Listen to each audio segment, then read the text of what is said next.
anybody tries to tell you there are rules to design, I suggest you talk to Cotty Farkas here. Cotty's bedroom has been transformed into what I like to describe as fun. Fun is definitely a word that comes in mind.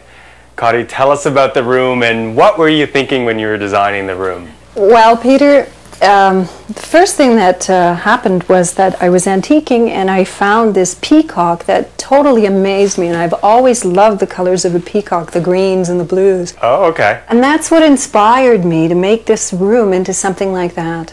Now, I know when you're working with colors in greens and blues, it's very vibrant and very dark. Usually it makes a room look small. Right.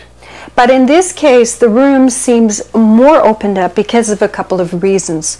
One, the wall covering is lighter. Therefore, it gives an airier effect. Okay.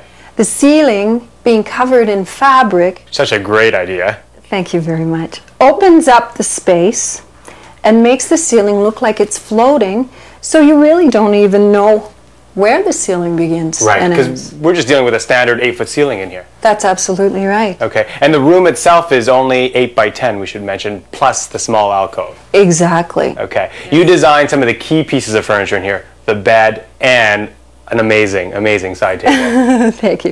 Again, that side table was another find at an antique thing. And I can't resist. I find these things that are so tacky and it's like, what the heck am I going to do with it? I call them my what the heck items because it's really hard to decide, you know, what you're going to do, but you know you have to get it and transform it into a work of art. Okay. Let's talk about some of the small space issues and how you address those. Okay. Well, the mirror doors, I would think. Obviously, that's the oldest trick in the book, as you know, Peter, to make a room look larger than it is. Okay. And also, again, as I had mentioned, the bed grounds the room. It's very heavy looking, very solid. The fabric on the bed happens to almost look like liquid peridot, melted jewels. It just gleams. It brings the room to life.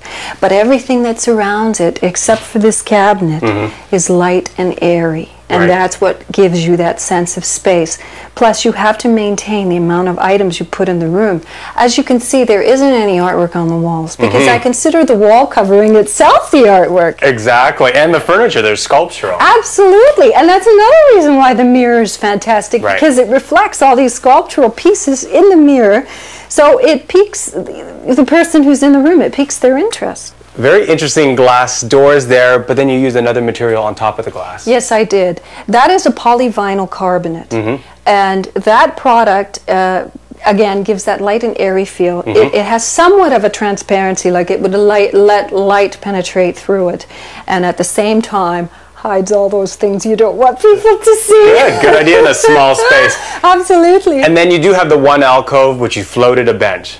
Yes, yes, because again, that gives the impression of being light and airy, because when you think of swings, you don't think of a swing being heavy. It's always something that's very light and floating. So everything in this room is floating except for the bed, as I had mentioned before, which is grounded.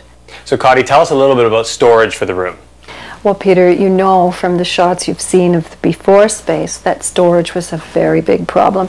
Anything we had in the house we didn't know where to put, we just crammed into this room. But thanks to the ingenious mind of my husband, he designed this beautiful cabinet.